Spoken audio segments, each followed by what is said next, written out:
السلام علیکم ورحمۃ اللہ وبرکاتہ۔ دوستوں، امید کرتا ہوں آپ خیریت سے ہوں گے۔ میں ہوں محمد مقصود قاسمی اور آپ دیکھ رہے ہیں باغ مدینہ یوٹیوب چینل۔ مسلمان بچے وقت کے ابو جہلوں کی درسگاہ میں۔ آج مجھے ایک جگہ جمعے میں تقریر کرنے جانا تھا۔ ممبئی سینٹر میں اپنے دفتر سے چھٹی لیا اور نکل گیا۔ میرے دفتر کے پاس ہی میں ایک چرچ ہے، وہاں اسکول بھی ہے۔ اس کے اندر کئی باحجاب مسلم خواتین کو دیکھا جو اپنے بچوں کے ساتھ ان کو اسکول پہنچانے آئی ہوئی تھیں۔ کچھ اور آگے بڑھا تو اسلام نام سے ایک مسلم اسکول پر بھی نظر پڑی، تو یہ دیکھ کر بہت افسوس ہوا کہ اتنے قریب میں مسلم اسکول ہوتے ہوئے مسلمان اپنے بچوں کو چرچ کے ماتحت مشنری اسکولوں میں کیوں پڑھا رہے ہیں۔ وہاں سے 2 گھنٹے بعد اپنے علاقے میں پہنچا تو یہاں بھی دیکھا کہ کرسچن اسکولوں کے باہر باحجاب مسلم خواتین اپنے بچوں کو لینے اور چھوڑنے آئی ہوئی ہیں۔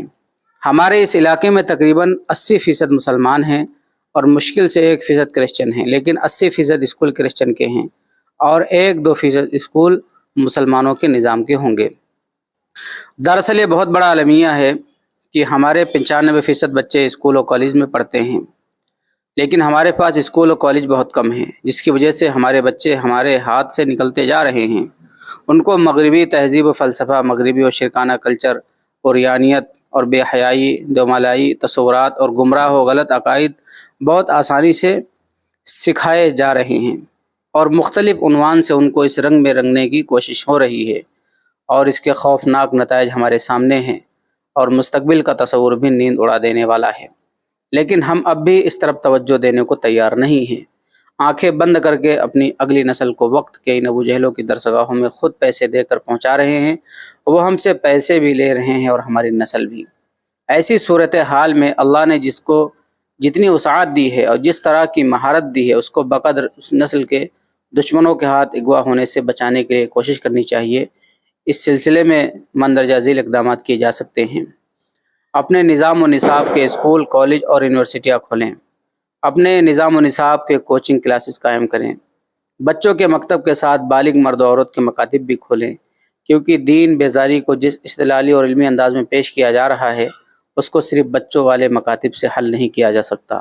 عقل و شعور کے پختہ ہونے کی حالت میں مکمل اسلام بصیرت کے ساتھ پڑھایا اور سمجھایا جائے، اور کتابوں سے باہر موجود غلط عقائد و تصورات کا علمی و استدلالی انداز میں رد بتایا جائے اور اسلام کی بہتر سمجھ پیدا کی جائے۔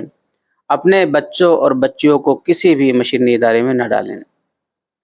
اس نسل کو اسلام کا داعی بنایا جائے تاکہ یہ دنیا کو اسلام کی دعوت دیں اور دوسرے گمراہ خیالات و نظریات کے مدعو نہ بنیں، کیونکہ جب انسان داعی نہیں ہوتا تو وہ مدعو ہو جاتا ہے۔ اللہ تعالی ہم سب کو ہدایت کے بعد گمراہی سے بچائے اور اسلام اور مسلمانوں کی خدمت کے لیے قبول فرمائے۔ محمد ابو امامہ، ممبئی۔ دوستوں، امید کرتا ہوں تحریر لکھنے والے نے جو باتیں اس میں لکھی ہیں، جو اپنا درد لکھا ہے، وہ آپ تک ضرور پہنچا ہوگا۔ اب آپ سے گزارش ہے، اس کے متعلق کیا کہنا ہے نیچے کمنٹ کیجئے۔ پہلی بار چینل پر آئیں، سبسکرائب بھی کر سکتے ہیں۔ چلیے دوستوں، پھر ملتے ہیں انشاءاللہ جلدی کسی نئے ویڈیو میں۔ السلام علیکم ورحمۃ اللہ وبرکاتہ۔